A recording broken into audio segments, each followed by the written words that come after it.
uma palavra e uma mente grosseiro, sutil e muito sutil. Tá. Um corpo grosseiro, a gente conhece bem aqui.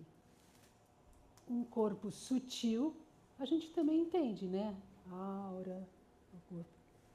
E um corpo muito sutil é sustentado por um vento muito sutil, que é esse contínuo mental que vai passar de uma vida para outra, tá? Bom, a gente vai fazer o processo da morte em 8 etapas. Esse processo, ele pode ocorrer lentamente ou de uma maneira muito veloz. Uma pessoa, por exemplo, que falece num acidente de carro, ou, enfim, bate a cabeça e morre naquele minuto, ela também vai passar por esse processo, só que de uma maneira muito veloz. Esse processo, para quem tem esse livrinho,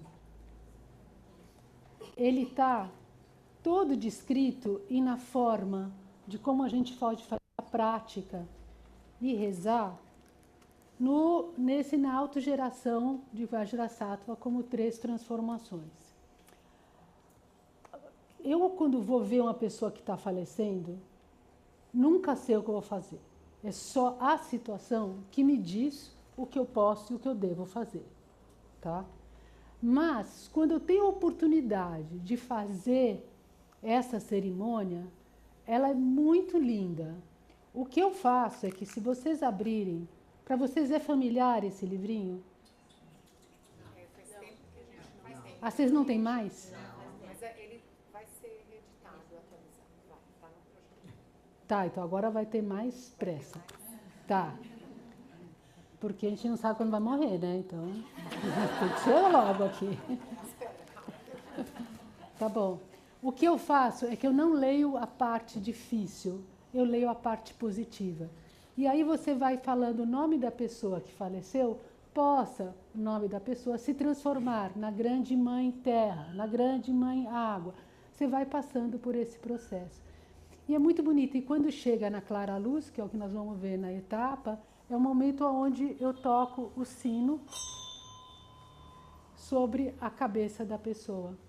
E é muito incrível das oportunidades que eu já tive de fazer isso, como o sino se toca de diferentes maneiras.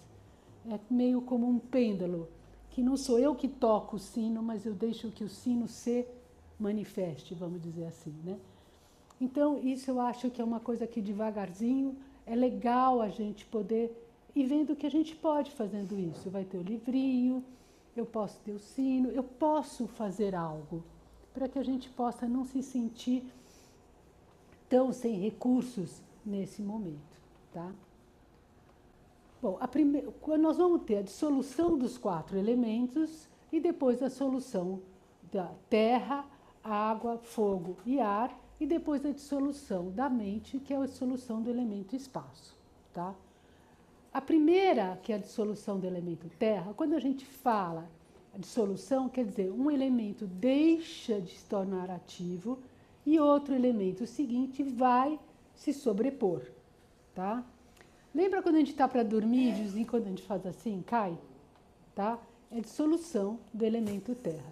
Essa dissolução, aliás, que eu estou aqui me referindo, ela não ocorre só no momento da morte.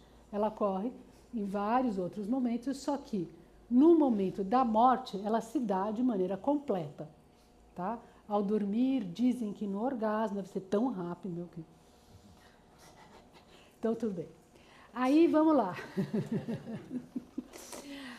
Vamos na dissolução do elemento terra. Bom, como que um dos sinais que a gente percebe que a gente está para morrer ou que a pessoa está morrendo é que o elemento terra vai se dissolver. Agora, os sentidos começam a falhar. Nós não conseguimos mais ver, a terra está relacionada ao olhar.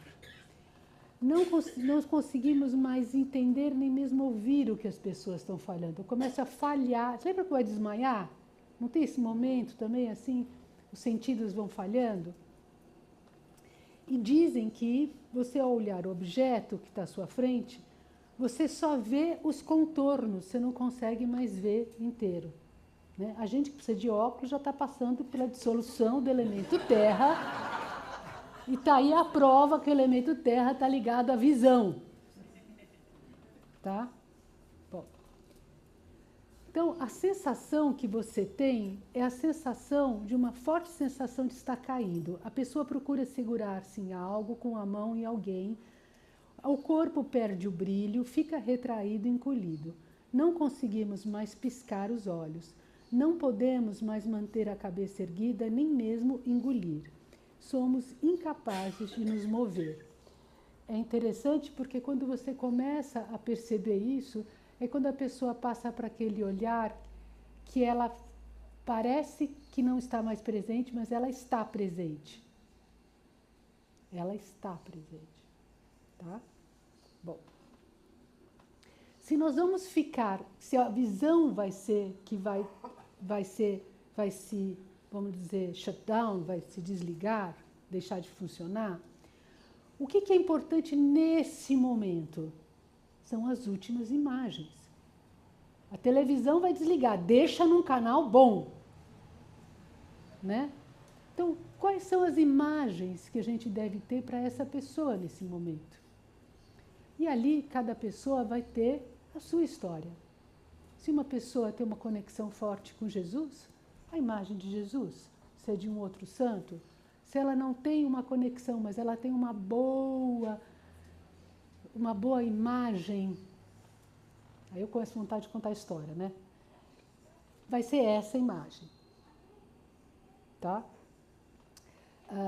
Vou contar uma história rápida. Ela está no livro do Morrer Não Se Improvisa, mas tinha um paciente que estava muito inquieto, querendo levantar, querendo se agitar, se mover, não queria estar no quarto, a gente estava no Einstein, não queria estar no quarto no hospital.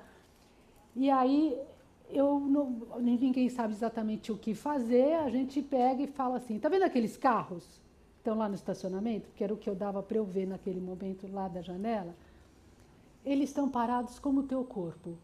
Eles não podem ir mais para lugar nenhum, mas com a sua mente você pode ir para onde você quiser. Escolha um lugar onde você queira ir. E aí, a minha tia Marta, que estava comigo nesse momento, falou, ele gosta muito de Campos do Jordão. Eu falei, então nós vamos para as montanhas de Campos do Jordão. E a gente fez uma visualização incrível. E ele foi se acalmando, até que então eu coloquei a Passionata de Beethoven, né?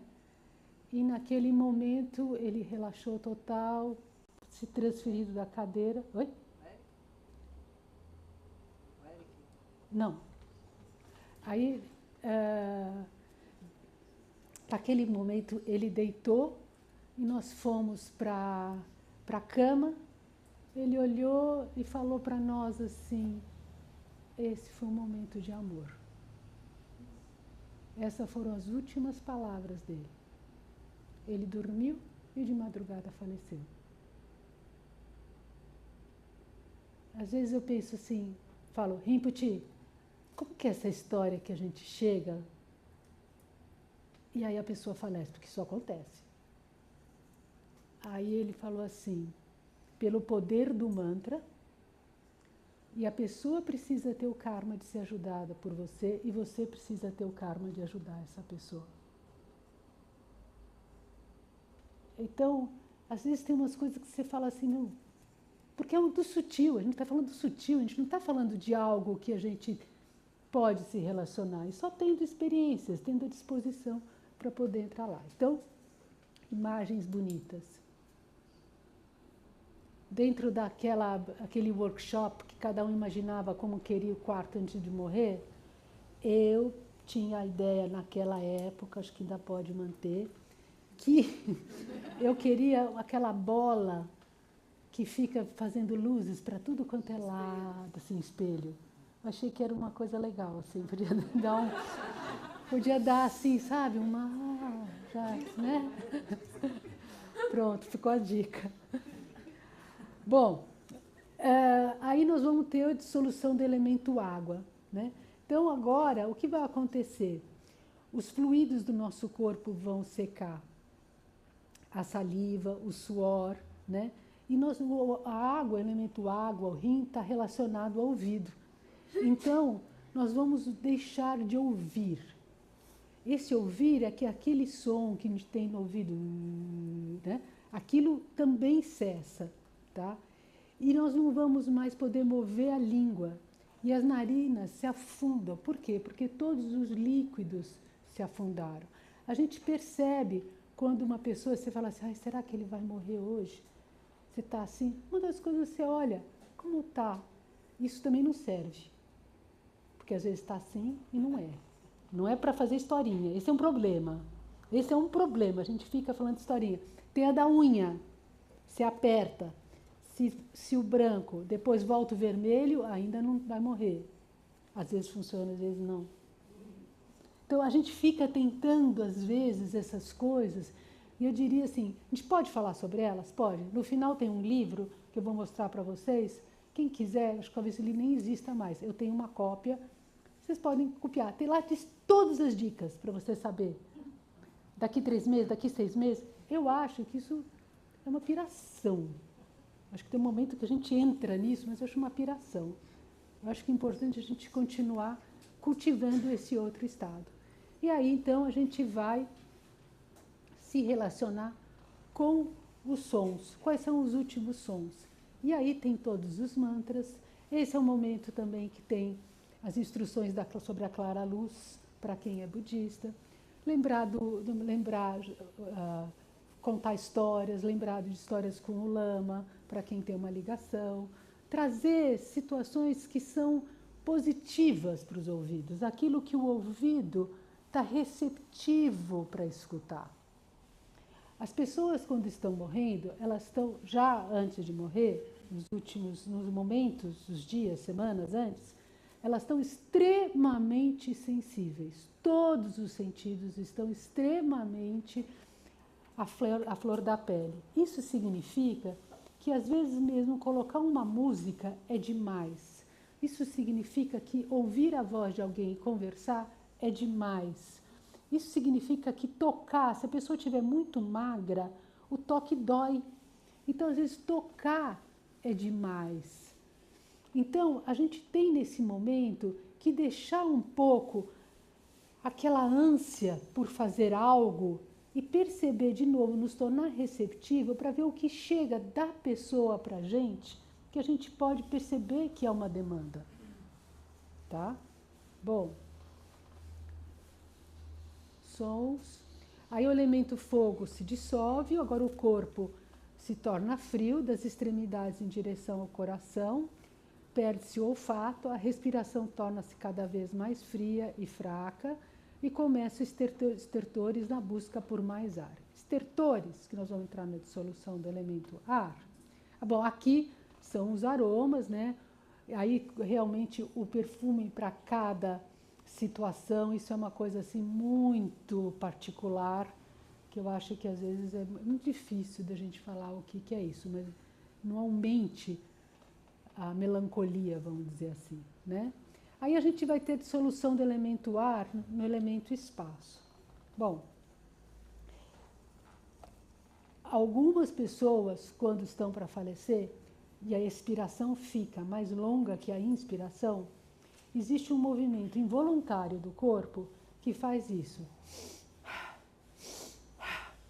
Quando a gente vê isso acontecendo, que o corpo se contrai e solta, e aí a gente percebe, a sensação que a gente tem é que a pessoa está sofrendo. Então eu quero lembrar que mesmo os estertores, que é aquele som, parece que a pessoa está engasgando, existem algumas medidas que vão lá com o aspirador para limpar, né? Para limpar, porque como o pulmão não está mais fazendo o seu movimento, acumula muito muco. E esse muco é esse som que chama os estertores, né? Então, agora tem uma coisa que eu aprendi com o médico de cuidado paliativo, que eu gostei muito de saber. Quando a pessoa está nesse estado, a mente não percebe, o cérebro já não está totalmente ativo. Então, a pessoa não está se sentindo com falta de ar. É muito aflitivo para a gente. Por exemplo, se a gente vê uma pessoa que está com asma, a gente sente falta de ar junto, né? É muito aflitivo ver uma pessoa com falta de ar. Então, no caso, não é que a pessoa está sofrendo por falta de ar, tá? E, então, o que se fala é que se a gente quiser, mesmo uma pessoa quando está com falta de ar, porque ela não tem mais tanto ar, a importância, isso já antes do momento da morte, já quando a pessoa está sofrendo câncer de pulmão, alguma outra situação que ela não tem muito ar, a importância de manter o ventilador.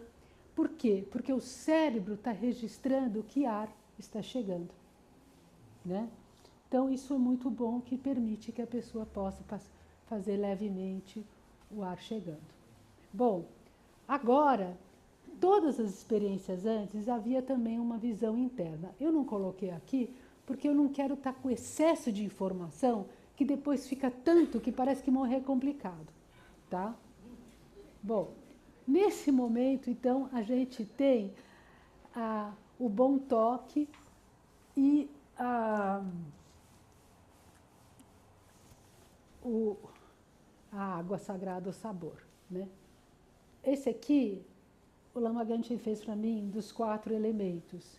Então, são os katas que ele abençoou para esse momento.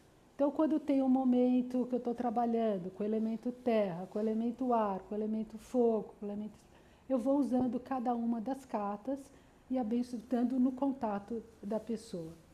Quando chega no toque, agora, uma das coisas que eu vou passar a usar o Vajra, porque o Vajra é que vai tocar o toque do topo da cabeça, porque a gente quer que ao morrer a energia principal saia pelo chakra superior. Existe sim no conhecimento budista que por onde a energia sai também já indica por onde vai ser o próximo renascimento. O importante é que nós temos vários orifícios por onde a consciência sairia. O importante é, a gente não vai saber por onde sair. Mas se você é um praticante e tiver um Vajra, tenha ele com você, toque levemente, tá bom? Por enquanto é só o Vajra. Bom, a água sagrada, que você pode pôr num sprayzinho e pode estar, esse aqui já foi usado, e pode estar pondo num ambiente leve, sabe? Você vai percebendo que você está, de alguma maneira, trazendo coisas boas. É muito importante, porque a gente quer muito fazer alguma coisa. Então, se a gente puder, pelo menos, estar fazendo essas, a gente se percebe contribuindo. Tá? Bom, aqui nós não vamos poder escutar, porque o áudio não está rolando, mas o Lama Michel também fala da dissolução das 5 sabedorias. E aí, uma vez, a gente estava na Espanha, e o Rinpoche pegou um farelo estavam tomando café da manhã. Ele pegou um farelo de cream pepper, colocou no dedo, escolhendo, e falou assim: quando a gente morre, a nossa mente é mais leve do que esse farelo na ponta do nosso dedo. Então, vocês imaginam o que é uma mente sutil? Que sem o corpo, que a gente fica treinando a vida inteira, convencer a mente que o corpo é um lugar legal para ela estar, né? Agora, a gente vai estar num estado sem o corpo. Nós paramos a respiração, o coração parou e nós não morremos ainda, tá? Como o Lama Michel fala também, né? A mente, já no bardo, mas aqui serve também, a mente sutil, ela é tão leve como um caiaque, que a qualquer vento muda de direção. E a nossa mente em vida é tão pesada quanto um grande navio, que para mudar de direção precisa de muito motor. Tá. Então, nesse momento, quando a gente está, que o coração bate, para de bater, esse é o momento que eu acho que é muito bom já ir fazendo antes o que eu vou falar. Mas eu sinto que essa é a meditação mais possível e fácil para a gente fazer, para não complicar muito. Porque dependendo do estado emocional que a gente está, quem é praticante dificilmente lembra as 20 mataras inteiras, todos os versos. Sabe aquela coisa que está muito emocionado, aí, meu, nem as 20 mataras não está saindo? Tá, menos. Uma mani padme hum. Tá bom, tá? E aí, essa meditação é uma meditação que eu passo para todas as pessoas que eu tenho oportunidade. Ela também está no livro do Mania de Sofrer, para quem tem no final do livro. Você visualiza, primeiro se ajuda a pessoa a se autorregular. Como que a gente se autorregula? De novo, a gente percebe como eu estou meu corpo enquanto isso, reconheço a sensação física, escolho o lugar onde ele está mais confortável e fico ali pousando um pouquinho. Daqui a pouco a mente volta lá, como o Rinpoche fala no Autocura 3. A mente são como pássaros, que só tem a terra para pousar, uma hora ela volta. Né? Então a gente vai trazendo de volta. Quando você sente que você tem um certo aconchego, algo dentro de você, que está, agora estou aqui, né? Aí eu penso na pessoa que está falecendo. Se eu estou perto dela, se está longe, nesse momento tanto faz. Você está de olhos fechados, você pensa nela e começa a pensar que ela está envolta por um néctar dourado. Mas pensa assim, com o máximo que você puder, com todas as sensações. É quentinho, a temperatura boa, tem um brilho, tem uma... É lindo. Você começa a trazer aquilo que é de melhor que você pode trazer para aquele momento envolto dessa pessoa. Aí você imagina que do topo da cabeça, esse néctar, como um cocum, cada um vai ter a sua imagem, a pessoa vai começar a percorrer. E ela vai percorrer seguindo esse canal de luz, rindo, muito feliz. Se ela gostava de dançar, ela vai dançando. Se ela gostava, sei lá, entendeu? Veja ela indo bem. Quando você imagina alguém está indo bem, teu filho vai viajar. Você vai imaginar que a viagem vai ser horrível, mesmo na econômica? Não. Você imagina que ele vai bem, mesma coisa. Tá? Então, aí ele vai em direção, até o momento que você sabe, para onde ele está indo? Ele está indo num campo de luz dourada. Esse campo de luz dourada existe por si só? Não. Ele é um lugar de boas conexões. Pronto. Só de fazer isso, você vai perceber que a sua mente vai se orientar. E a frase importante aqui é: quando a mente se orienta, ela se conecta. Essa é uma frase importantíssima.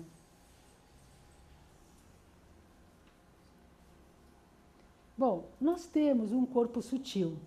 Esse corpo sutil, para quem não conhece, a gente vai ter um canal direito, um canal esquerdo e um canal central. Esses canais sutis, onde eles se cruzam, é onde formam os chakras. Tá? Bom, o que acontece? Quando a gente veio desta vida, quando a gente nasceu, a gente veio quem? Veio a essência masculina, o esperma, a energia do esperma, com a essência feminina, a energia do óvulo, e o nosso contínuo mental com os elementos. Aí eles todos se encontraram. Houve, como o Rinpoche fala, que é como o nascimento de uma estrela. Tem assim uma explosão. Esse é o Big Bang no budismo. Né? Então, aí houve essa explosão. Aí o que acontece? Houve a concepção. A essência da energia sutil masculina sobe, a essência da energia sutil feminina desce, branca sobe, vermelha desce, e esse contínuo mental, ele vai se instalar no chakra do coração. Por isso que no budismo se diz que a mente não está no cérebro, mas no coração. Esse daí que vem. E que esse é o vento indestrutível. E aí ele vai ser coberto pelo vento indestrutível desta vida. E aí os chakras se formam. O que vai acontecer quando a mente vai se dissolver no elemento espaço? Vai haver a dissolução, a união de todos esses chakras de novo no chakra do coração. Então, quando a mente cessa os movimentos dos ventos sutis do canal direito, cessa depois o movimento do canal esquerdo. E aí eles vão se encontrar aqui. Em outras palavras, quando a gota branca, que é a essência masculina, desce e pousa sobre o chakra do coração, existe essa experiência da luz branca. Quando a feminina sobe e se encontra, a luz vermelha. Quando as duas se encaixam, a luz negra. E aí, o que eu me lembro de estudar é que tem uns ventos cada vez mais sutil, cada um que desce mais sutil, uns ventos muito sutis que dão uma virada, e nessa viradinha, esse cocum, na minha imagem, nesse cocum se abre. E aí a gente tem a clara luz. Tá, então vamos lá. Essas experiências, elas são como tudo do budismo você pode reconhecer na natureza. Então a gente tem a luz branca do dia, a vermelha do pôr do sol, a noite da escuridão e a clara luz e a mente lúcida dos sonhos. Acho interessante a gente não pensar como teoria, mas como vivência, algo que está acontecendo independente de uma crença, vamos dizer assim. Tá, então a gente passou pela dissolução e chegamos na clara luz. Tá. O que acontece? A experiência da clara luz, ela é muito forte. Então, o que é dito é, aqueles que têm a capacidade de sustentar a clara luz, a mente da clara luz, nesse momento se iluminam, que a mente filha que encontra a luz filha que encontra com a luz mãe. Ok. Aqueles que não têm essa condição, porque não está preparado para isso, vão renascer. Me lembrou também como histórias que depois ficam, né, tem que aproveitar esses momentos. Quando o Lama Zopa esteve no Brasil, eu acho que isso também foi em 92, 93, não me lembro, talvez alguém aqui possa lembrar. Ele ficou hospedado no meu apartamento. E eu tive uma experiência que depois eu contei o dia seguinte para ele. A minha experiência foi, eu já estava separada, então os filhos dormiam, o Lama Michel e a Fernanda dormiam uns dias na casa do Daniel e outros na minha casa. Eu estava sem as crianças. E aí eu tive uma experiência que eu acordei no meio da noite com um susto, falando assim, como está a Fernanda? A Fernanda está onde? Não, a Fernanda está bem. Não, ela está na casa. Ah, ela está bem. Aí eu falei assim, a Fernanda está bem. Aí veio de novo outro susto. E o Mi? Como é que está? Não, o Mi está bem. Está bem. Não, está lá. Aí me veio assim, o que quer que eu pense nesse momento vai ser resultado da minha mente. Porque eu não tenho como checar.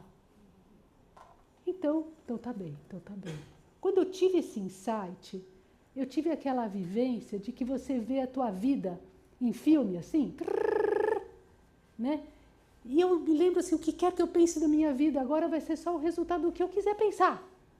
E nesse momento, me deu uma angústia, um tipo de um pânico, assim, fiquei mal. Aí eu fui, levantei, bebi água, falei, ai, que coisa. Voltei a dormir e contei para o Lama no dia seguinte essa experiência. Aí ele virou, caiu na risada, bateu palmas. O Lama é sempre assim, qual é o seu problema, né? É sempre assim, né? Aí ele lembra que ele ria, bateu palmas e disse assim, você teve uma experiência com a clara luz. Eu falei, mas se a clara luz era tão boa, cheia de beatitude, por que a gente se sente tão mal, né?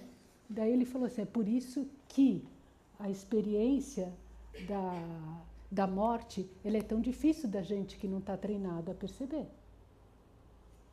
Então, tem momentos onde a gente, sim, como eu não falei, a gente falou no início, que a dissolução ocorre em alguns momentos da vida, né? Alguns momentos quando vai dormir e quando acorda, tá? Bom, então eu só quis trazer isso para a gente perceber que tudo está acontecendo. Não é só a prática, isso é da natureza, né? Bom, aí então o que aconteceu? A gente vai renascer. E quando a gente renascer... Ah, não conta o renascimento ainda, peraí. O que a gente vai fazer? Acabou de morrer. Depois a gente vai voltar ainda. Tá, então, uma das coisas tocou com o Vajra, né?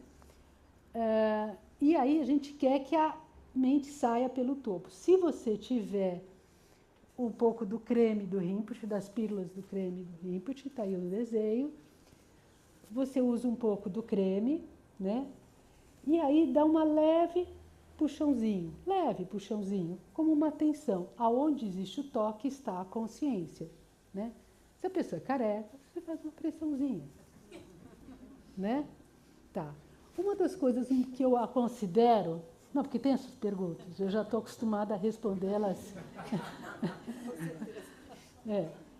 Uma das coisas que eu vejo em todas as experiências que eu tive, que é muito importante, é que geralmente, quando a gente não tem nenhuma instrução, a gente não sabe o que fazer, aquilo aconteceu, não nos foi dito nada, a gente, assim que morre, um começa a telefonar para avisar, o outro vai não sei o quê, começa aquela coisa tipo assim, um chora para cá, outro chora para lá.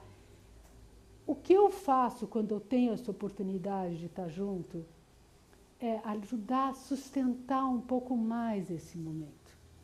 Como eu contei a história do Panchelama, a gente ainda tem a vibração, a pessoa ainda está aqui, a gente não sabe, ainda fica no corpo um tempo, enquanto está todo esse processo ocorrendo, a gente não sabe, mas a gente pode estar, né? E uma das coisas que eu vejo muito boas, que serve para qualquer pessoa fazer, é assim que a pessoa faleceu, todo mundo está junto, fica junto, dá as mãos e começar a dedicar toda a energia positiva da pessoa para quem quer que precise dessa energia. Como uma sadhana. A gente termina a sadhana com as dedicações, a gente termina a nossa vida dedicando. Então, quem quer que precise dessa energia. E a gente vê, já teve situações ótimas de repente, assim, na hora de cada um falar, sai uma história engraçada. E está tudo certo, que essa alegria chegue. Porque hoje a gente está falando de uma coisa que está muito perto, ela acabou de acontecer, a pessoa está viva ainda ali, a gente não está... Da pessoa que morreu. Da energia que morreu, a pessoa que está dedicando para a pessoa que morreu. Lógico, também existe o fato de que se a pessoa está em coma, fazer autocuras sobre a pessoa.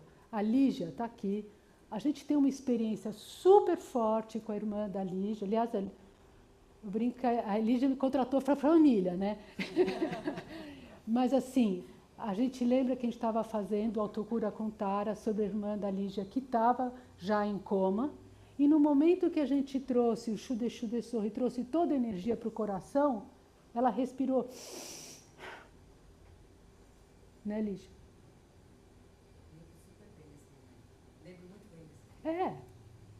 Eu já tive outras experiências desse tipo. Então, você continua. A gente se olhou. Só faz sentido essa hora. Tá. Bom, então a dedicação. Tá. E a gente evita tocar o corpo por um tempo.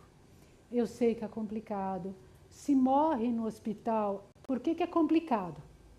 Porque existe toda uma ética, como é que fala? Um esquema. Protocolo, obrigada.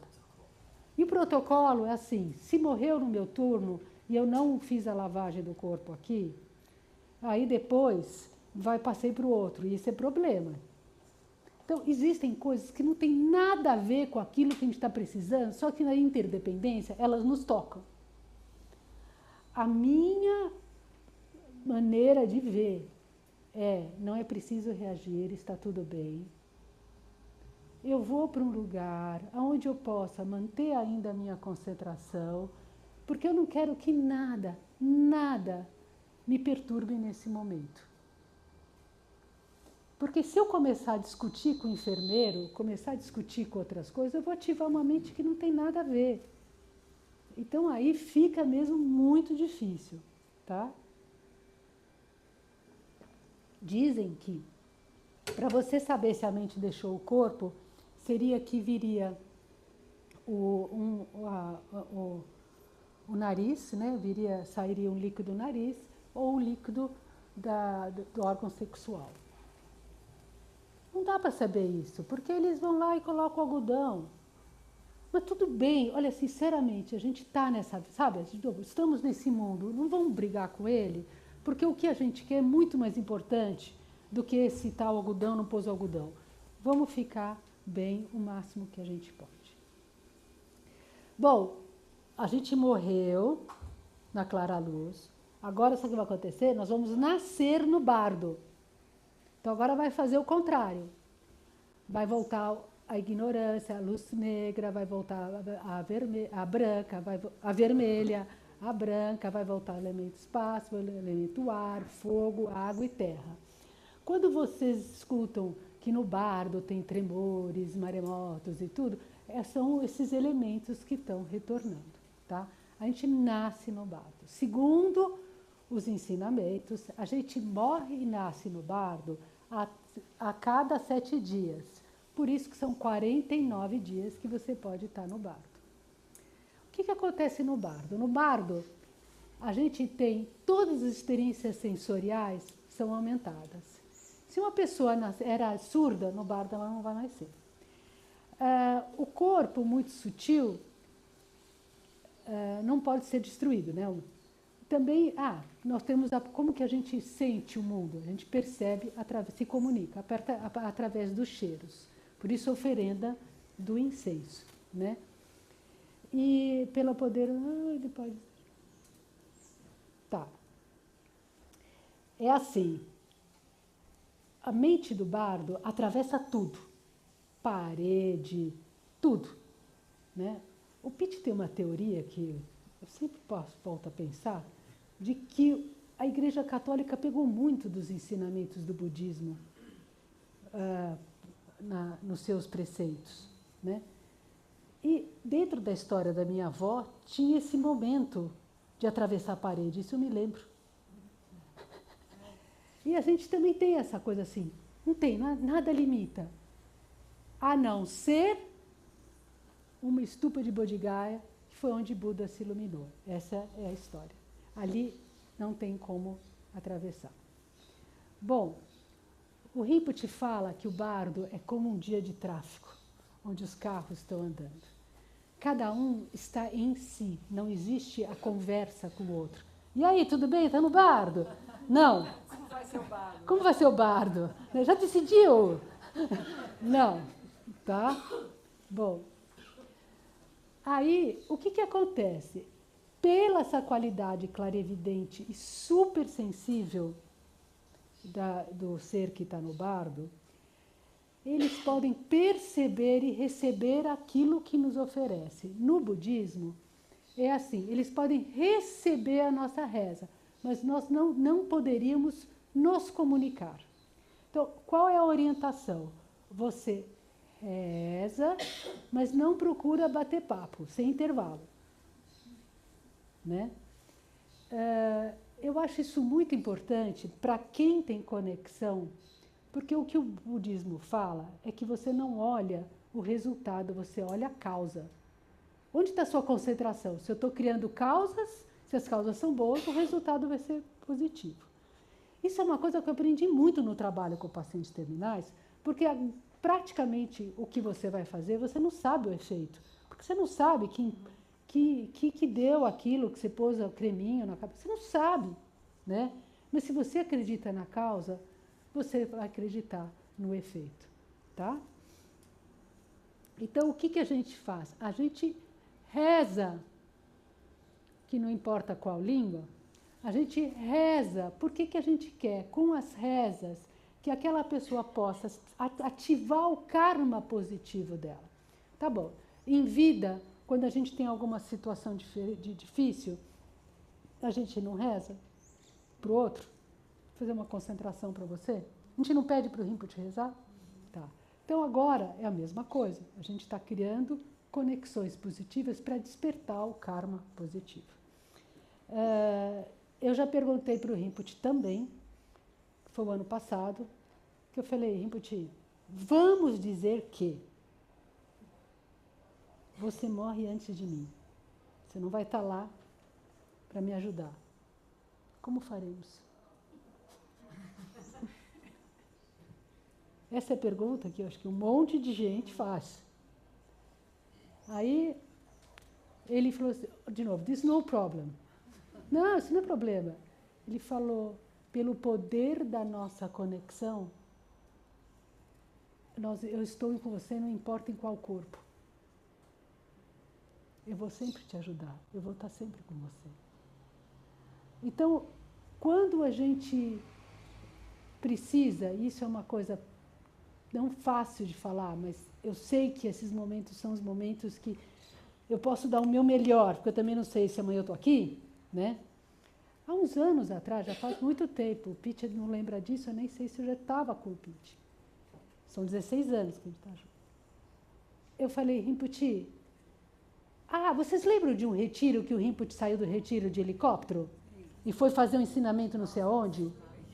Pronto, quanto que foi isso? Faz muito tempo. Então, uns 15 anos, isso. Pronto.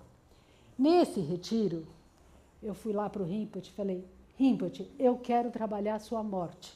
Porque eu percebo que eu não estou preparada. De repente você pega um helicóptero e vai. Se eu não estou preparada para um helicóptero, imagina quando você morre. Né? Era mais ou menos essa a ideia. E aí ele virou para mim e falou assim, Anderson, não estou entendendo. Ele só me disse para mim assim, no more concrete, subtle. Foi o que ele me disse. Não vai ter mais uma relação tão concreta. Fica no sutil. Estranhamente, desde que eu falei isso com ele, me propus a isso, engraçado, sabe que eu não faço mais muito parte, desculpe falar de um jeito tão à vontade, mas da panelinha? Sabe quando termina e todo mundo quer ir no quarto dele? De algum jeito, parece que eu estou conseguindo, todos os anos, sempre internalizar ele mais. Então eu sei que eu telefono pouco, falo pouco, mas é tão vivo. E eu acho que esse é o jeito que a gente tem que também trabalhar com as pessoas queridas. Às vezes tem pessoas, tanto do lado de que estão falecendo, como a gente que está perdendo uma pessoa querida, fala, como que eu vou viver sem? Eu acho que a resposta é a mesma. Não tão concreto, mas sutil. E quantas outras situações a gente precisa exercitar um pouco isso? Porque senão a gente só acredita no concreto, a gente não se educa, a gente não tem base, né? Bom, uma vez que a pessoa faleceu, a gente pode fazer oferenda de luzes, a gente pode fazer puja de fogo, tem vários pujas. E também tem que a maior parte das pessoas são cremadas no budismo. E a gente também pode fazer projetos em nome das pessoas. Essa é uma foto também rara, que agora já talvez a gente não consiga com essa faquinha, foi só esse ano. Que quem já esteve visitando o monastério de Lama Gangchen Rinpoche, no interior do Tibete, na parte central, tem um lugar que a gente chama da lua, porque parece todo, que nem a lua, só terra, assim, pedra, né? E lá tem essa pedra, e onde aqui as cinzas, onde é feito, na época, ainda existe, não se cremava, fazia oferenda do corpo para os pássaros. E esse é, de novo, um assunto estranho para a gente, mas na realidade é a coisa mais ecológica que tem. Só que nada nesse momento é feito do tipo assim, eu não sei onde eu ponho lixo descartável, plástico vai para cá, né? Então, não, o que a gente faz nesse momento, tudo é feito dentro de um ritual. Então, os pássaros que comem para quem são oferecidos são vistos como dakinis. Então, se diz que quando começam a fazer as práticas, quantas daquines os praticantes evocarem, serão quantos pássaros irão aparecer. E que, quando os pássaros não querem comer, não vêm, então é que tem interferências muito fortes daquele corpo. Aí os lamas fazem as rezas e aí os pássaros vêm. Então a gente sabe que as interferências saíram. Isso tudo para a gente ver que não é só, em tudo existe a espiritualidade, tá? Então, geralmente são cremados, né? A gente tem enterrado só as pessoas que tiveram alguma doença contagiosa. Esse aqui é um exemplo de uma cremação de um lama. Existe também a prática de purificação, né? Bom, tem o POA, tem muitas coisas na realidade. Eu acho que vai ficar um pouco longo. A gente teria que pedir para os lamas ensinarem mais. Eles têm falado, o Lama Gantier também tem falado. O Lama Michel tem falado sobre o POA, que é a transferência da consciência. O que eu posso contar para vocês, que eu acho que os lamas não podem contar, são as minhas experiências. Então, eu acho que grande parte de vocês sabem que antes de eu conhecer o Pitt, eu estava casada com o Stefano. E que o Stefano se matou. E aí, eu estou trazendo isso porque muitas pessoas podem perguntar sobre o suicídio, né? E aí ele se enforcou, na realidade. E aí, quando eu soube, eu liguei para o Rinpoche, falando o que tinha ocorrido, e o Rinpoche falou para mim assim, eu estou trazendo ele de volta, eu estou trazendo ele de volta. Primeira coisa. Aí eu falei, Rinpoche, não é possível, ele teve parada, como é que se diz, morte cerebral. Aí ele falou, então eu tenho que parar. Eu falei, vai dar. Né?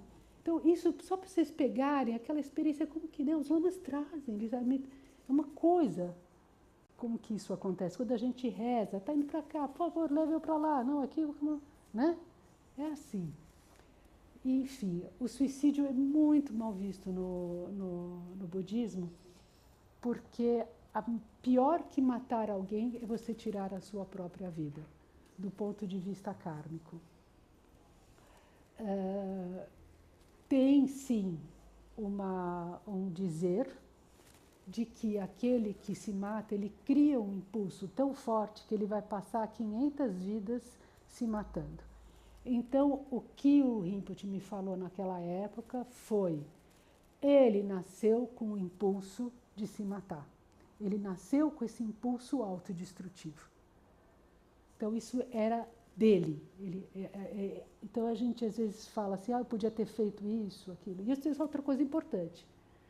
A gente só pode ajudar alguém se a pessoa tem um projeto no qual ser ajudada e ela tem receptividade. Senão, não adianta mesmo. Mas, de qualquer forma, a gente pode rezar? Pode rezar. A gente inclui a pessoa? Sim, a gente continua rezando. Tá? Outra coisa que se faz também é a lavagem das cinzas.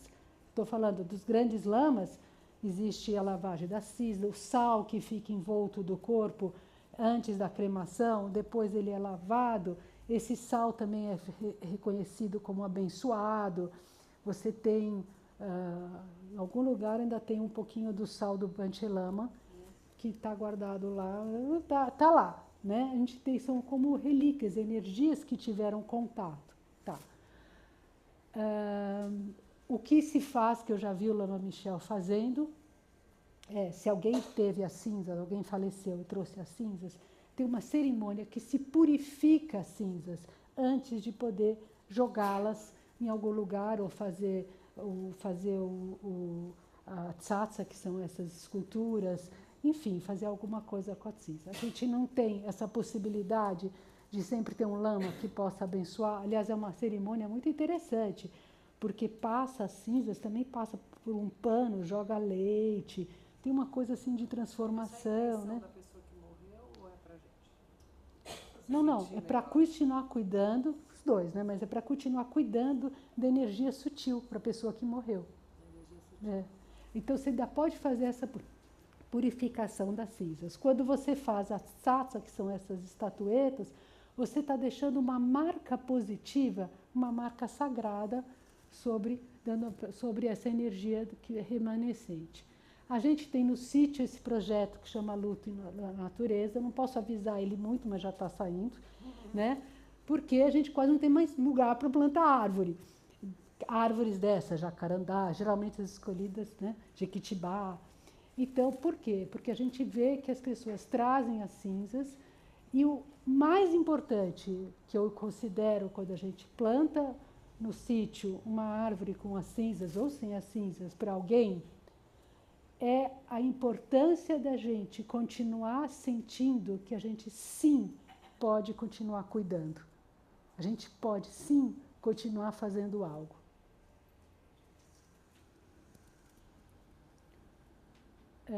Aí a gente morreu, renasceu. Agora a gente vai morrer no bardo, vai nascer de novo. Eu acho que agora, deixa eu ver quanto tempo a gente tem aqui. Não, já estamos muito em cima. Tá, então vamos para cá. Bom, primeiro é isso, né? Mesmo munido das melhores intenções, não podemos ajudar aquele que não quer ser ajudado. Esse, diria que é o maior desafio na vida. A gente aceitar e criar condições para que a pessoa se torne receptiva para nós. Isso é muito difícil.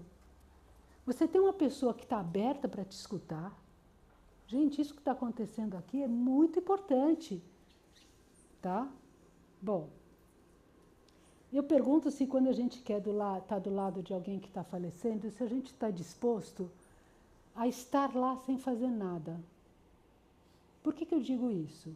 Porque como nós passamos em vida cuidando dos outros através do concreto, então eu que quero trazer a comidinha, ele gostava de não sei o quê, a minha avó quis o creme brulee antes. A gente gosta tudo que pode, gosta não é aquele negócio que pode. E às vezes a gente exagera. E vocês lembram que a pessoa está muito sutil. Então a gente tem que perceber se o outro está receptivo e capaz de receber tudo isso que a gente tem que dar. Seja tocar, seja o que for. Aliás, lembrando, se a gente for seguir essas ideias, a gente deixa de tocar os pés e a gente passa a tocar do ombro para a cabeça no final. Então, assim, quando a pessoa está falecendo, em geral, se eu estou junto, peço para todo mundo vir e ficar com a energia para a cabeça, para cima da cabeça, para não puxar para o pé. Isso são coisas que a gente aprende e pode estar fazendo, né?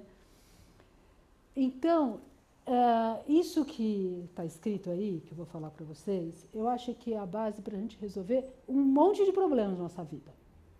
Então, a gente pode fazer já em vida, tá? Principalmente relacionamentos com mãe e pai. Principalmente relacionamentos com os quais a gente tem muita expectativa. Que a gente precisa ser reconhecido, visto, sabe? Aquela coisa, minha mãe não me vê, meu pai não me vê, ou minha mãe me vê demais, ou meu pai... Né? Que seja como for. Por quê? Eu estou falando dessa experiência, para mim ela foi transformadora. Eu tenho uma mãe que, na realidade, ela tem um jeito muito diferente de ser do meu. Eu amo ela, mas a gente é diferente. E aí, quando ela teve leucemia, isso há 10 anos, 11, e eu ficava muito tempo no quarto, eu percebia que quando eu ficava no computador, trabalhando um pouco, estudando, ela me pedia atenção. Quando eu ficava lá, tentando bater papo, não vinha papo. Aí eu comecei a falar, o que a gente faz? Tricô, foi quando eu fiz comecei a fazer um tricô, que eu falei que só ia terminar quando a história dela se definisse. Foi quando a medula pegou e deu um tricô de 6 metros. Fato.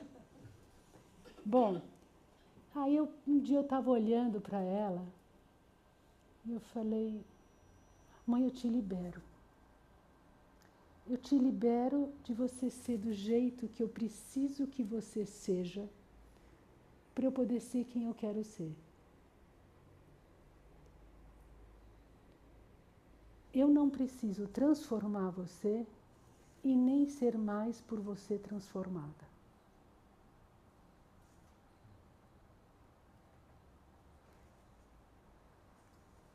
Gente, isso é de uma é de uma liberação.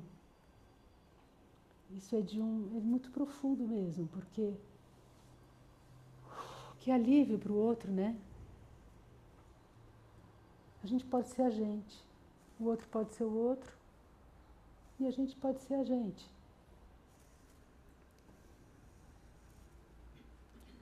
Eu estou muito feliz. Cadê você? Essa é uma experiência muito positiva. Você quer contar um pouquinho? Alguma coisinha? Não, não consegue. Tá.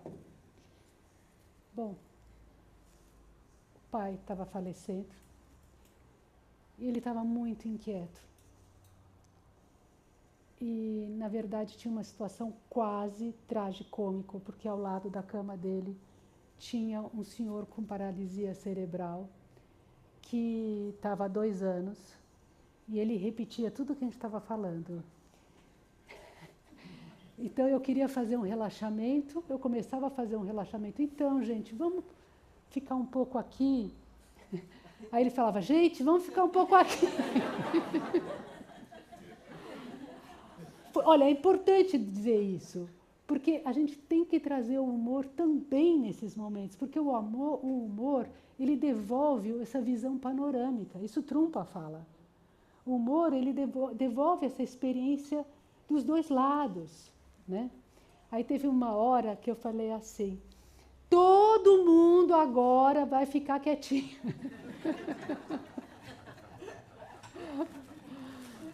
Bom, então eu vi que ele estava fazendo gestos com as mãos, e qual que era a vontade? De tirar a mão e acalmá-lo. E foi ao deixar que ele fizesse todos os seus gestos que ele pôde chegar nesse gesto que nós estamos vendo aqui e se autoacolher. E ali ele sossegou. Depois, no dia seguinte, né, na madrugada, que ele faleceu. Eu tenho outra história que para mim é muito importante, da importância da gente deixar a pessoa fazer os seus gestos. Eu estou falando isso porque a regra do que eu estou dizendo aqui é esteja disponível para aquilo que a pessoa pede. Não tente organizá-la. Um outro caso que para mim foi muito emocionante, muito profundo também, que a mãe estava muito inquieta, estava a mãe, a filha e eu na sala, e ela estava muito inquieta, querendo levantar, porque ela não queria estar naquele quarto, não queria falecer no hospital, não queria estar no hospital. Ela estava realmente em fase bem, ela ia falecer logo mais. E aí, eu falei, deixa ela levantar, vamos ver o que acontece. Deixa o movimento, porque o gesto precisa se completar. Aí, junto com a filha, a gente pegou o tripé do soro e foi indo. E ela foi indo em direção à saída, à porta, né? E a gente foi deixando. Até que ela parou na porta, nós paramos juntos, ela ficou um bom tempo. Depois ela virou, caiu sobre a filha sobre ela, elas choraram profundamente. E ela pôde voltar para a cama. E ela estava calma. E agora ela estava bem.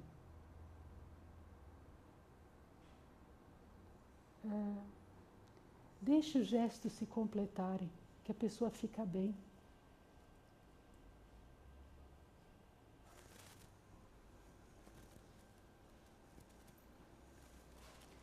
Bom, não precisa dizer essa hora que não é para a gente irritar quem está morrendo, né?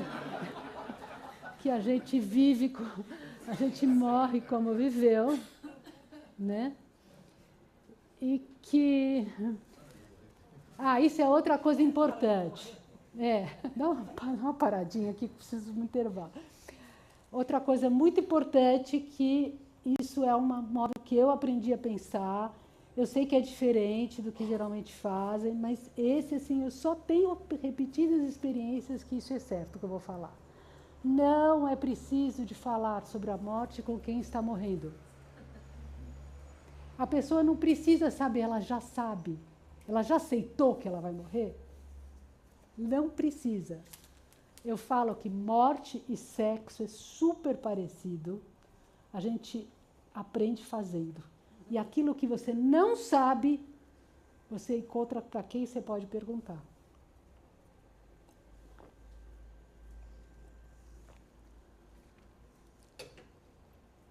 Então, não é importante aceitar a morte.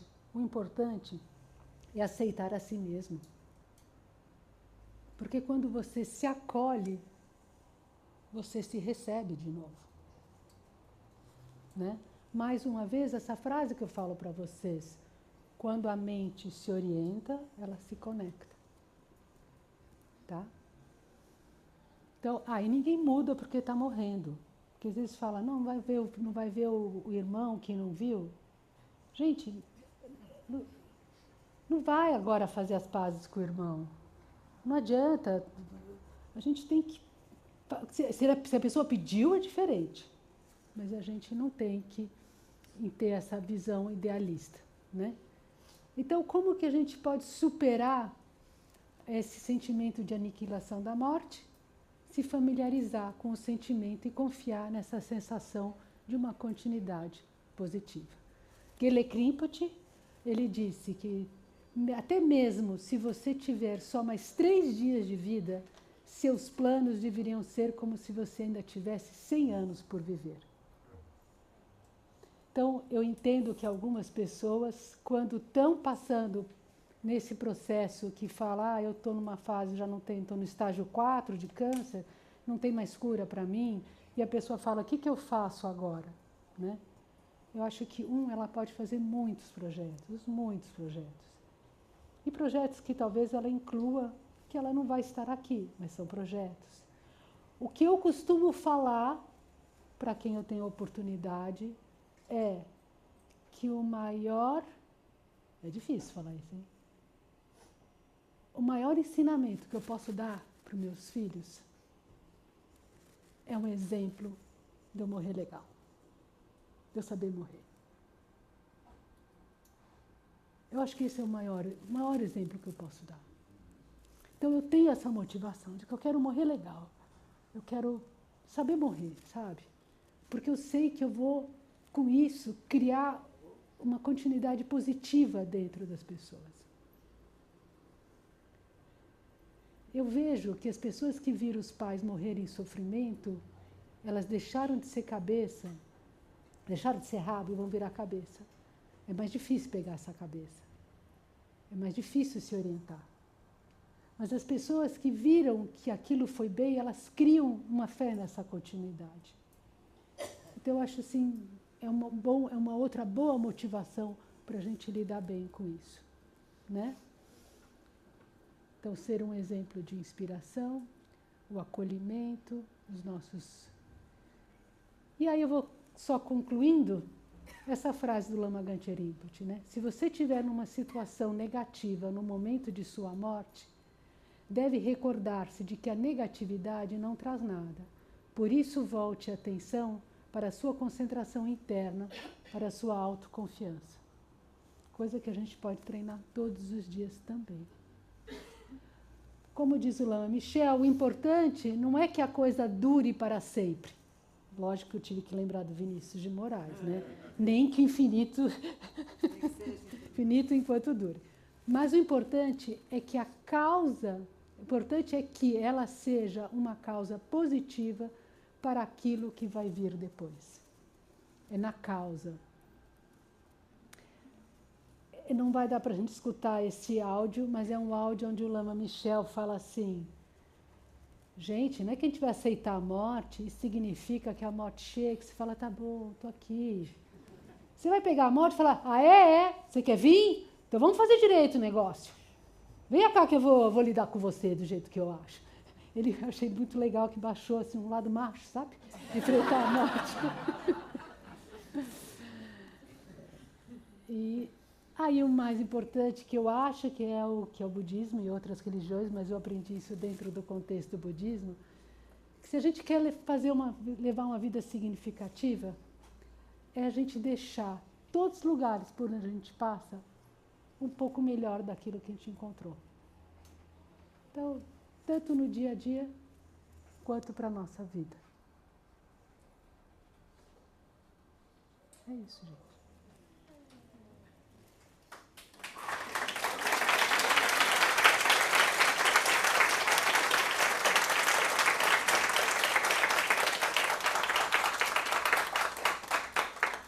Perguntas? Você tinha dito, saindo um pouco da morte aqui da vida, você tinha dito sobre as frustrações, para a gente aprender a lidar com as pequenas frustrações, para quando as maiores chegarem, a gente estar mais preparado. Só que as duas nunca vêm separadas, geralmente elas estão todas juntas e às vezes a gente não consegue lidar com as grandes, porque as grandes estão junto com as pequenas e está tudo ali entrelaçado. Então, como conseguir lidar mesmo com as pequenas?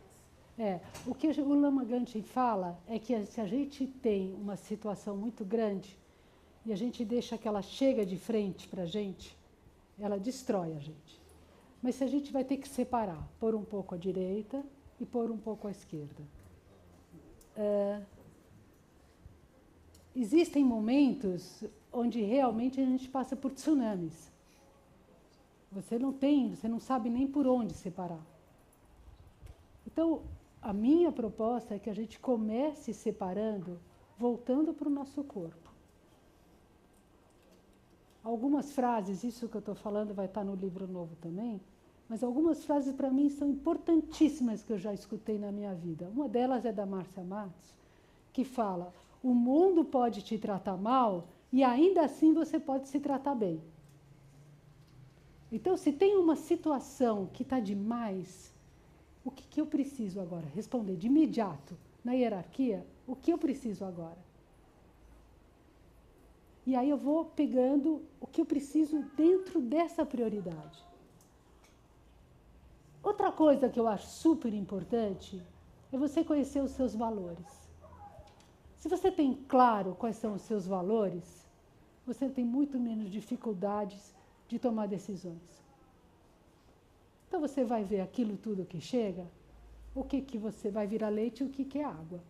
Com o que é aquilo que eu me correspondo, aquilo que eu, na realidade, não quero me corresponder, porque eu não quero essa água. Não sei se eu te respondi, mas é uma pergunta também bastante complexa, né? Você falou de jogar cinzas no rio, né? Também pode se colocar as cinzas dentro da estufa, né? Pô, não, peraí. As cinzas no rio, eu falei isso? Você falou Não. Sim, tem até quem joga no rio, mas as cinzas, elas sim, tem onde você quiser. Lógico que colocar as cinzas dentro de uma estufa, como tem aqui no centro de Dharma, foi muito bem lembrado, é muito bom, porque você está colocando aquela energia num local sagrado, né? O significado tem a ver com a cabeça do Buda, né? O formato, não é isso? O importante é que a gente cuide bem daquilo. Que a gente não sinta que a pessoa foi embora e sumiu. Mas que a gente pode continuar cuidando da energia. Então, se eu coloco para plantar, se eu coloco na estufa, eu estou cuidando.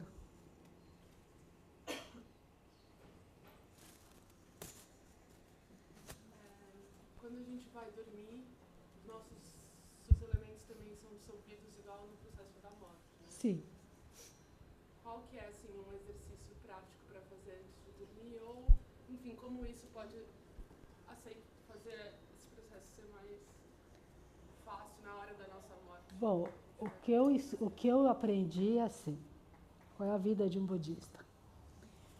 Quando você vai dormir, você primeiro pensa tudo o que você fez naquele dia, o que você quer repetir, o que você não quer repetir, e o que não foi legal, e você fala assim, legal, pisei na bola aqui, não quero mais isso. Então, eu primeiro entro num compromisso, né, do que eu quero continuar. E quando você acorda, você fala, bom, o que eu me comprometo para hoje, vai? Onde eu quero pôr o meu foco? Essa é a primeira, é a base que eu cito, que eu sempre aprendi. Agora, quando existem yogas, a yoga do sonho, existe todo um trabalho que aí você precisaria estar fazendo, vamos dizer, um retiro e conhecendo a terapia dos sonhos, que eu me lembro quando a gente fez com o Chakto Rinpoche, aliás, a Perside foi minha colega de quarto, que a gente tinha que acordar uma e a outra, lembra, Pê? Cada 2 horas, uma ficava acordada, outra ficava dormindo, acordar e falava, você está com a sua concentração na garganta? Que é você treinar a concentração no chakra da garganta, porque se você for dormir e a sua concentração estiver no coração, você vai cair num sono muito profundo. E aí você não consegue trabalhar o sonho lúcido, né? Então, eu sei que existem essas práticas que a gente pode realizar. Eu acho que o principal é você trabalhar nessa confiança, sabe? Ok, está difícil, mas vai para melhor. Deixa eu perguntar uma coisa. Quando a pessoa é enterrada no cemitério, tem muita gente que fala assim, eu não vou lá porque lá não tem nada. E não vai no cemitério, não reza, nem nada, né? Não visita mais, nem no Dia dos Mortos, porque ele morreu, foi embora, foi lá. Então, assim, se você tem a imagem da pessoa na sua casa, você reza, você lembra, isso também vale por uma visita ao cemitério? Acho que isso é um acordo interno. Na minha percepção, não. Porque quando você vai no cemitério, você sente muitas coisas que só estando lá você vai sentir, diferente de quando você olha uma foto, né? Eu acho que é uma experiência pessoal, cada um vai ter que ter a sua experiência, né? Eu acho que a gente tem se relacionado muito pouco com o tema, por isso que eu topei falar assim, fazer mais, sabe? Eu acho que a gente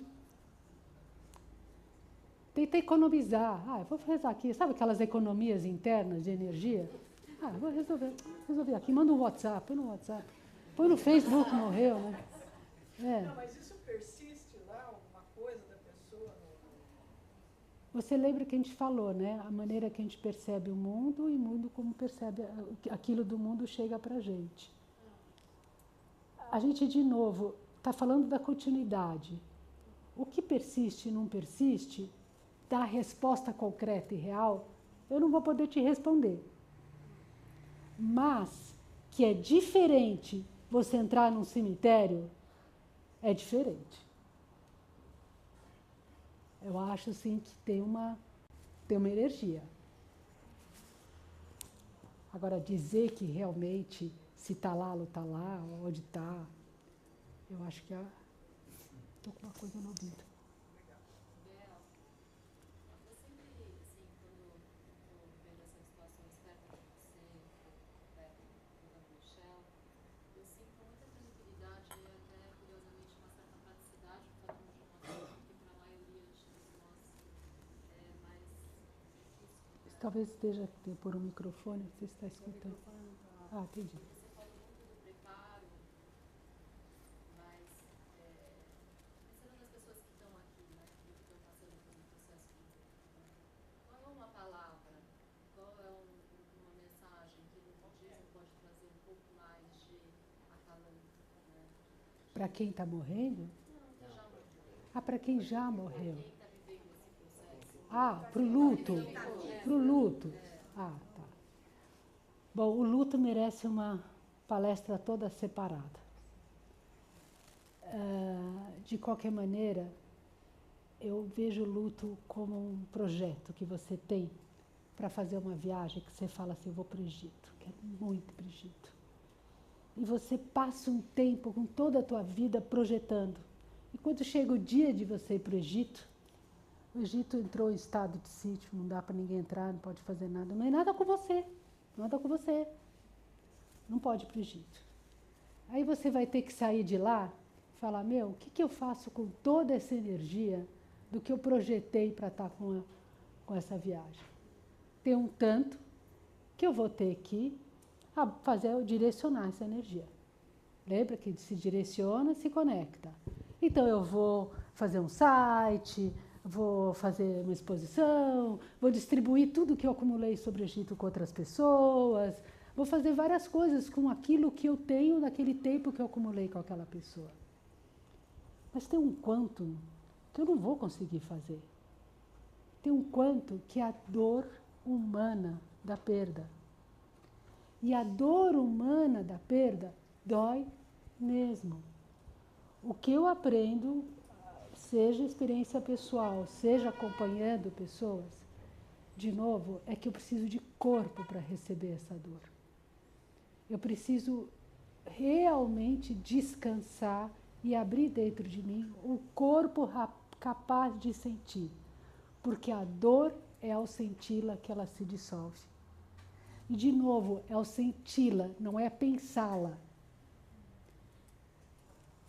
Muitas vezes a gente começa a evitar o sentir pensando o que poderia ter feito, o que não fez. Pensando o que será que aconteceu, onde que existe depois, onde renasceu. Pensando, aí, crie causas. Crie coisas positivas. Em nome dessa pessoa que faleceu, faça algo positivo. Faça uma doação e faça em nome dessa pessoa.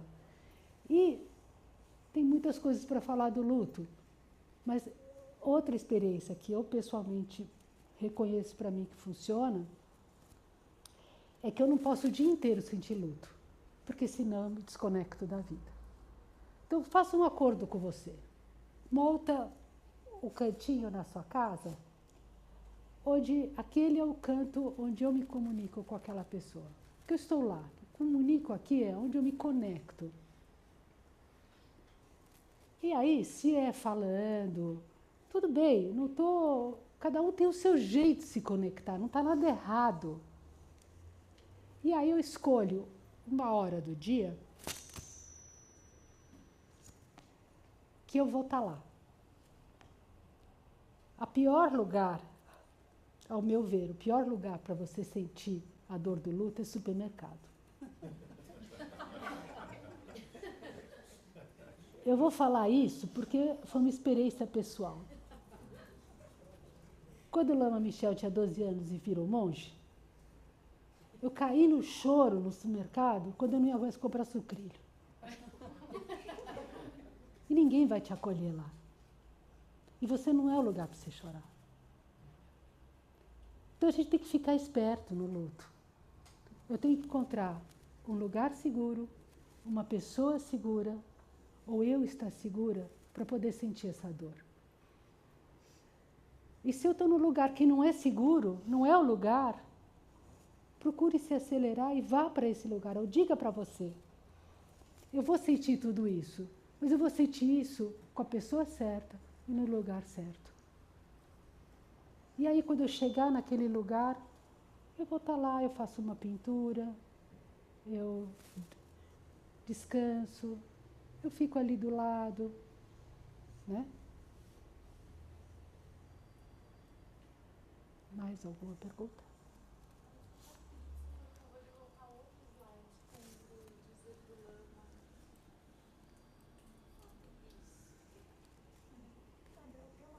Quando você falou a importância de manter a pessoa ventilada, é aquele oxigênio que coloca aqui? Não, é a sensação de chegar vento. É o vento, ventilador, o leque. Eu tenho um amigo que ele implorou muito na UTI para retirar, e era para retirar isso aí. Olha, ficou aliviado. isso é uma coisa muito complicada de novo, porque se o ar está se dissolvendo e coloca... Gente, isso é um negócio complicado, porque se os líquidos, o elemento ar está se dissolvendo e continua hidratando, mas esse eu diria que entra na área dos cuidados médicos paliativos, que aí das pessoas que reconhecem essa área.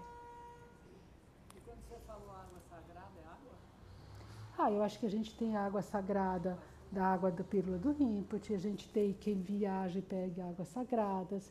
Eu acho que uma água que você reza, ela se torna também sagrada. Sagrada é puro, positivo, né? Aquilo da gente fazer mantras, depois assopra a água. Na prática também tem que você faz mantras. Tem um livro que chama Cura Definitiva, do Lama Zopa. Eu creio que deve ter aqui, se não tiver é um livro bom de ter, que é da Gaia também. E que o Lama Zopa explica, né? Você faz os mantras, faz muito mantra, aí você assopra num talco. E esse talco você usa também para poder passar sobre a pessoa. Tem muito o que fazer. Eu estou estudando budismo aos poucos, né, e aprendendo cada vez mais. Então, não sei também se a pergunta que eu vou fazer é muito complexa, por diversas leituras já realizadas. Então, eu queria fazer duas perguntas. Uma é assim, existe a possibilidade do não renascimento? Ou seja, imagina uma pessoa muito apegada, que passou uma vida inteira apegada com coisas materiais, com coisas desse mundo, e ela não renascer e acabar se tornando presente, né? E, enfim, que se ouve falar em outras. Você está falando se a pessoa o espírito fica amarrado. Se fosse um obsessor. Tá. Exato. Essa é uma pergunta. Tá bom. E a outra pergunta seria assim, existe alguma atividade, algum estímulo que eu possa executar nessa vida para que eu possa ter o renascimento e quando eu tiver a minha próxima vida ter a lembrança da anterior ou Tá. enfim. Vou te responder as duas com experiências. Bom. Perguntas mais técnicas é com os lamas. A primeira, quando eu conheci o Lama Gangchen Rinpoche, meu pai tinha falecido em 77, nós estamos em 87. E o primeiro retiro a gente fez em Campos do Jordão, na casa da minha mãe lá. E até então, eu sentia a presença do meu pai. E a minha irmã também sentia a presença dele. E aí eu escutei sobre essas coisas, de nascer em vários reinos, o reino dos espíritos. Uma coisa do ouvido. E aí eu falei para o Rinpoche, acho que meu pai está meio around, assim. Ele falou, eu vou rezar para ele. Passado o período, minha irmã veio para mim e falou assim, escuta, aquele cara que veio aí, rezou alguma coisa para o papai, porque eu não sinto mais ele. Eu falei, puxa, eu tinha que ter feito um acordo, né? Então, sim, mas não como ele. Né? Ele é um renascimento em espírito. Outra coisa que fala é que a gente nasce com os gekas, que são os espíritos que acompanham a gente no corpo a vida inteira. E eles sabem representar a gente muito bem. Então, quando tem alguém falando com a voz do que foi, não é a pessoa, mas é o espírito que acompanhou, que se manifesta. A segunda pergunta...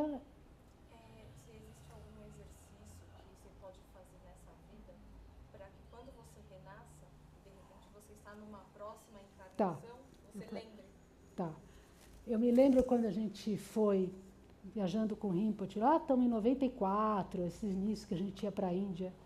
A gente foi uma vez numa casinha que tinha umas estupas. Mas era um lugar assim, muito incrível. Realmente, assim, para mim, impressionou muito. E aí alguém falou para mim, se você, quando morrer, der uma voltinha nessa estupa, você se ilumina. Aí eu fui para o Rinpoche e falei, Rinpoche, o que eu posso fazer agora para lembrar daqui, para criar uma conexão, para no bardo voltar aqui? Aí o Rinpoche riu com tanto carinho, né?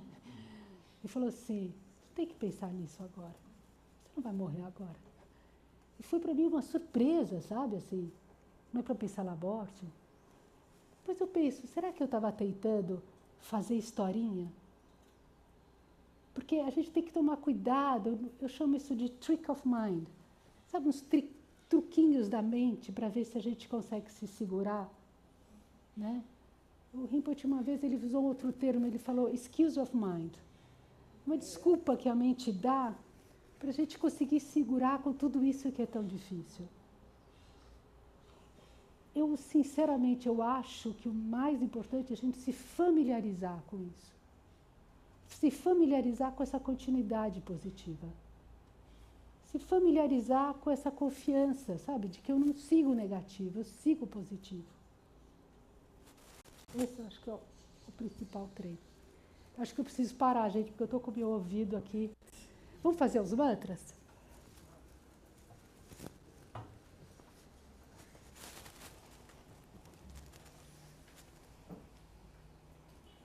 Gostaria que nossos mantras fossem dedicados à nossa longa vida, a longa vida de nossos mestres, primeiro aos nossos mestres, depois a nossa longa vida. E que eles também fossem dedicados a todas as pessoas que já faleceram e que podem receber essa energia agora, e todas aquelas que estão falecendo ou em grande sofrimento, em dúvida nesse momento.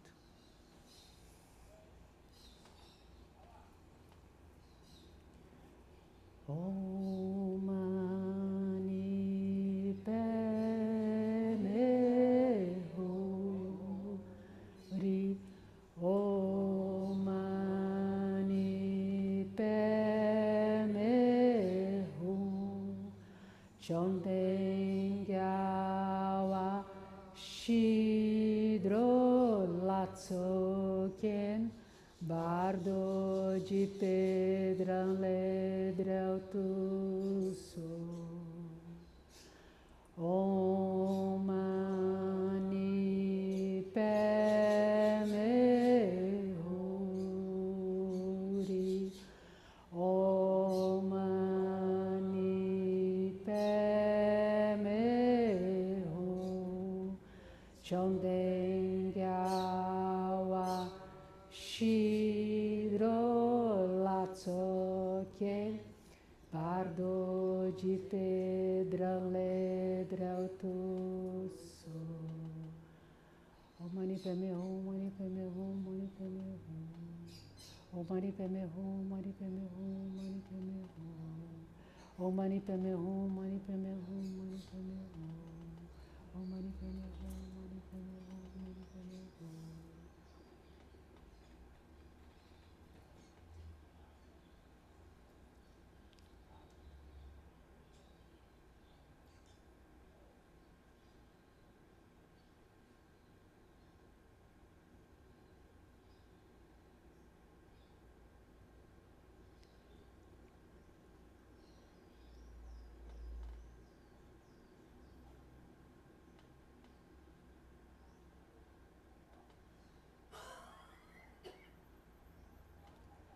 Om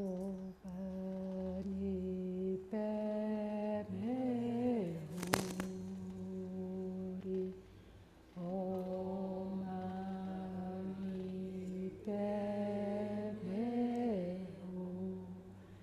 Choden Gyawa Shidro Latsoken Bardo de Pedra Ledrel Tusso.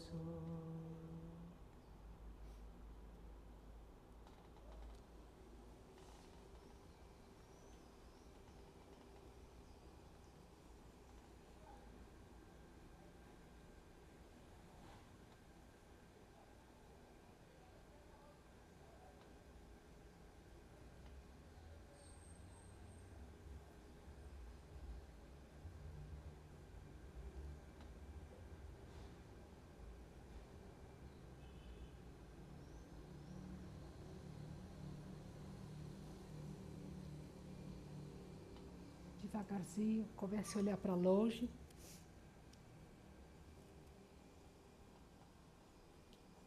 Quando sentir necessidade, olha para perto.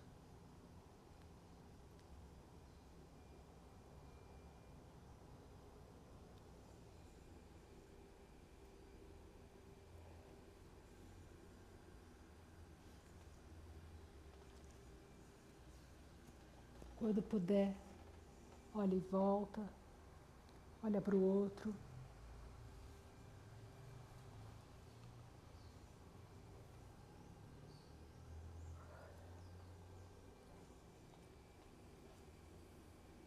Se a gente puder sair em silêncio, acho que cai bem. Muito obrigada.